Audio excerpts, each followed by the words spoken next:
No, come back. Don't quit. It's not that bad. Please, come back. So I seem to talk a lot about goals in RuneScape 3, short-term goals and long-term ones. I talked about it in my Quitting After Max video, so go and check that out if you're interested. But this video is going to be based more towards the lower level players or new players to RuneScape, because they seem to start and then get burnt out really quickly because they've set themselves a goal of, oh, I want to be this high level player killing bosses and stuff, and there is quite a big grind in RuneScape. So I feel like making this video to help people set short-term goals and have that long-term goal in mind could be very helpful. Now, I'm going to go over 5 short-term goals that I recommend for new players, but this game is massive, there's a lot of content, and everyone likes to play differently, so just adapt these goals to your playstyle. If your goal is, however, to end up being a high-level bossing tier, then your goals are going to be different for someone who wants to be a level 3 skiller with all level 99s in the non-combat skills. So your short-term goals as that person is going to be different as someone who wants to do bossing. So let's just jump straight into it, guys. So the first goal that I recommend for new players to actually do is, you've just started a brand new MMORPG. The best thing that you can do in any MMORPG when you first start is just go out and adventure.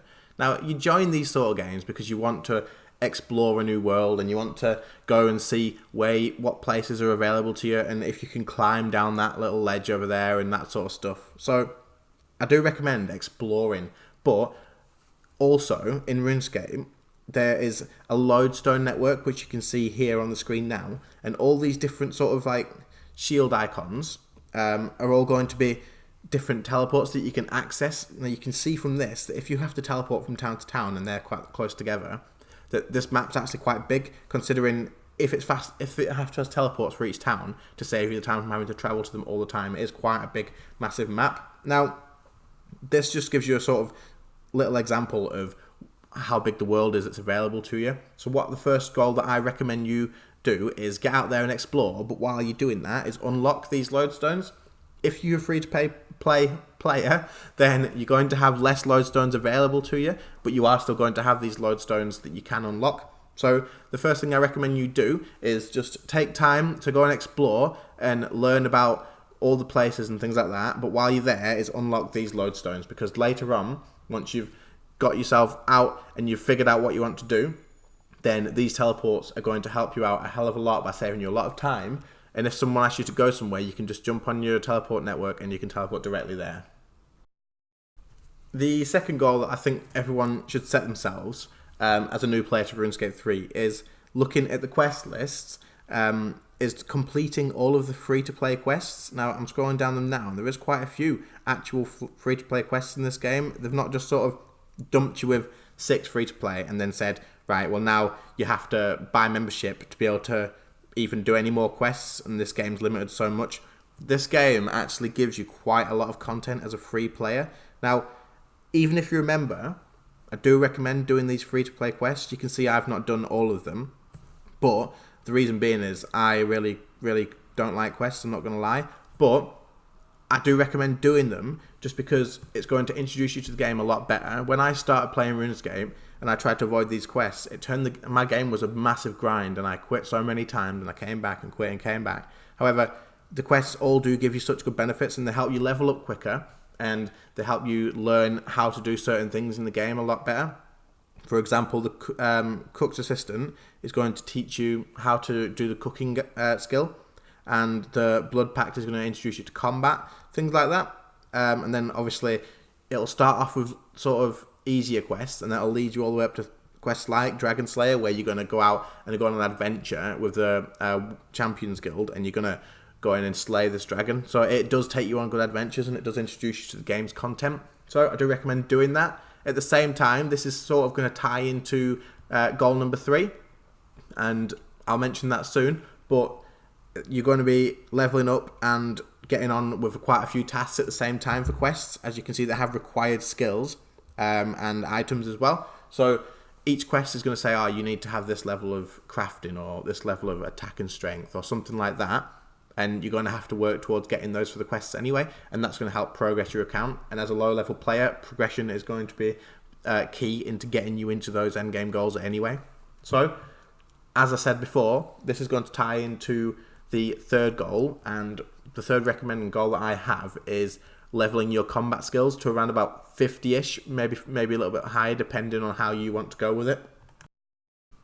So the reason that our third goal is going to be leveling up your combat stats to around about 50 plus is not just because you want to be stronger as a character, but also because the 3 different combat styles in this game do give you sort of a different experience of how it all works. So first you've got range, and this is obviously with a bow and arrow or crossbows, that sort of stuff. And then secondly, you've got the melee, which is with sword. You can either use dual wield, a sword and a shield, or a two-handed weapon. Now, chances are you're mainly going to be using dual wield or two-handed. You use the shield mostly just for the defensive abilities. But, like I say, it's an MMO. You can do however you want to do.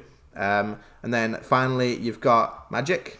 And with magic, it's going to give you a lot of different things. So you can use it for combat, but magic also allows you to use it for things like skilling and different things like that. You can alch your items turn your items into gold, that sort of stuff. So I do recommend leveling all of them just to get a taste for how they all work, because the chances are, as a new player, you're probably going to see one of them and go, oh, that's what I want to level up first, that's what I want to get as my strongest ability. Eventually, you are going to need to level all of these, and that'll allow you to do different bosses and things like that, different parts of the game, because each style is used to be most efficient at certain places, and other bosses and monsters might be weak to certain styles. So, for example, a boss that's weak to magic might be quite hard to kill using melee, but like I say, as a new player, I tend to notice that a lot of them prefer to level up one combat style first, and then decide that I want to get this maxed out so that I can kill stuff with this. However, like I say, if you level up all of them to 50, you're going to get a taste for how they all work.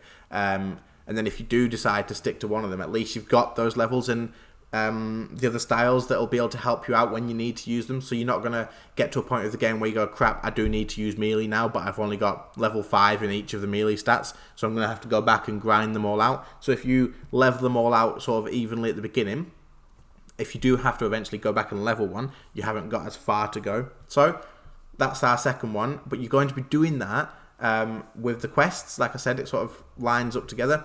So some quests will give you experience in magic or range or melee, or it might give you experience in all of them.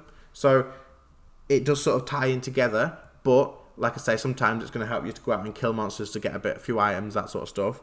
So switch up your combat styles, see what you like, get used to the abilities, and it'll all pay off a lot later on. So the fourth goal that I wanted to mention as a recommendation was getting 43 prayer. Now, the reason I recommend doing this is because it's going to give you access to all of the 3 styles of protection prayers, from protect from magic, range, and melee.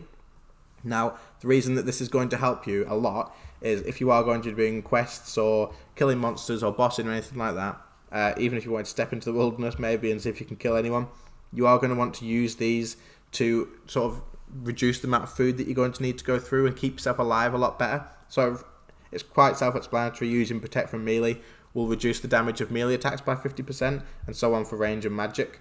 Now, like I say, these are very useful to get, and getting 43 prayer actually isn't that hard at all. So I do recommend that you do get this done, and you will be using it a hell of a lot. Like, eventually, once you've got the ancient curses prayer book, not spell book, you're going to be using them even on that as well, and you do use them for a lot of bossing and all that sort of stuff later on. So don't think that this is going to be a waste of time. It's definitely worth doing as a low level player. Just get into 43 prayer. Whether you do that by killing monsters and burying the bones, or the most efficient way of getting the bones and taking them to someone's altar, this is, like I say, it's just definitely worth you guys doing. So, as the 5th and final recommendation as a short-term goal that I think a new player should set, is going to be summoning and getting into the summoning skill. I do recommend that you try and get this up to at least level 52 quite early on, just to access that Spirit Terror Bird. Now, the Spirit Terror Bird is going to be a beast of burden that will help carry your items for you. It'll actually give you 12 inventory slots on the beast of burden that you can give items to. You can't give all items to it, like really expensive items, things like that, but you can give it things like food, potions and items that you're probably going to be getting as drops from killing bosses, not bosses, monsters, maybe bosses if you're pushing yourself that hard. However, I do recommend doing this because it'll reduce time that you need to go to bank, whether it's because you've brought more food or whether it's because you don't need to go yet because you can hold more items per trip, depending on what you're doing. But I do recommend unlocking the Spirit Terror Bird as it will help you out quite a lot. Now, the other thing about summoning is it's going to give you access to a lot of familiars that will help you out on your way. So it's not just going to be things like carrying items. There's also familiars that will help you in combat, boosting your damage, or just straight up helping you themselves by damaging the monster that you're fighting themselves. There's also skilling familiars, and these are going to boost your skilling level, so that'll help you sort of increase how much you're going to be gaining per hour, experience wise and item wise if you gather him. So I do recommend getting into summoning. To start summoning, I would recommend that you come here to Taverley and talk to this guy here called Pickup Sticks, and he'll send you on a quest called Wolf Whistle. This will introduce you to summoning, give you a quick tutorial on it and how it works. He'll explain what it's all about. This is not required, however, to do summoning, but I do recommend that you do it just so you know how it all works and understand what it's all about. So like I said, guys, these were just some goals that you could sort of set yourself as short-term goals to keep yourselves going, so you can access that. And I just wanted to give you a few ideas that were actually going to benefit you in the long run, just so you could work them out yourselves, because obviously being a new player, you might be completely fresh to the game and sort of thinking, right, what do I actually need to do to start? What's going to benefit me? So those are 5 helpful ones. There is a hell of a lot more that you're going to need to do. Like I said, it's a massive game. 5 is not going to cover it whatsoever. I just wanted to give you a few ideas just so you could get a feel of where it was going. Now, I will quickly just mention a few long-term goals for you guys. The long-term goals are all going to be completely your decision. Obviously, it's your account, so there's not really much I can say that's going to say like, oh, do this and do that, because it's your decision, it's your game, play it how you want to play it. But some good ones is maybe looking at getting in the 80s for your combat stats maybe, and then you can get a taste for bossing. That might be one good one. Or completing the Temple at Cenestine quest line. There's a lot of requirements for it, skill-wise and quest-wise, so maybe look at that. You can get into an option where it'll tell you step-by-step what you need to do to get to that, but that'll unlock the Curses prayer book for you, and you're going to be using that for pretty much the rest of the game once you've got it. It is a hell of a lot better than the standard prayer book, and that'll take you a while, so that could be a good long-term one. And then you could branch off all your short-term goals off of that by maybe having all the quests as a short-term one or the requirements as a short-term one, so that's quite good.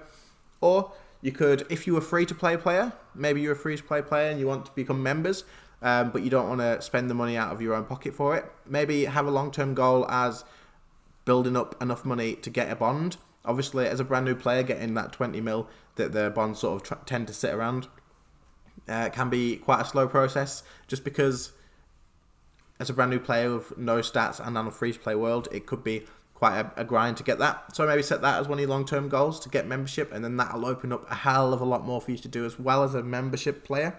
Another one could be getting both the spell books, whether it's Lunar Spellbook or Ancient Spellbook. You will be using them later on, so they're quite a long quest line to get as well. So like I said, guys, the long-term goals are all going to be your decision. But maybe don't jump into the game and say, oh, my long-term goal is going to be max, because that'll take you a long time to do. And you're not going to reach it that much. So when I say long-term, I don't mean end game. I mean sort of something that'll take you a lot longer than just the short-term ones. But once you reach it, you can set yourself another long-term goal. So I hope that was helpful for you guys. So as always, guys, I hope this video was helpful for you. I don't want to see anyone quitting RuneScape. We need all the players we can get to keep this community going. We have such a good community. Like, if you're a new player, ask someone who's a higher level what they recommend you doing, or give you a suggestion on what you can do as a short-term goal even. If you're sort of struggling for ideas yourselves, let them know where you're at, and trust me, they'll be happy to help. No one's going to look at you and go, oh yeah, you're level 50 and this go, you're rubbish. They want you to play. They want you to progress. They'll actually help you. There's a good chance that they'll probably even go along and make sure you understand what you're doing. They might probably add you as a friend, and then that'll be it. You could form a friendship on it, and they could help you progress your account all the way to max. You never know. So, like I said, the community is brilliant. So don't just quit, guys. This game does have a lot to offer you. Stick to it. I know it's a bit of a grind at times, but like I say, setting these goals is going to help you so much. So, as always, I hope it's helped. That's my aim in most of these videos, is to help you guys out. So, as always, see you later, guys. Bye.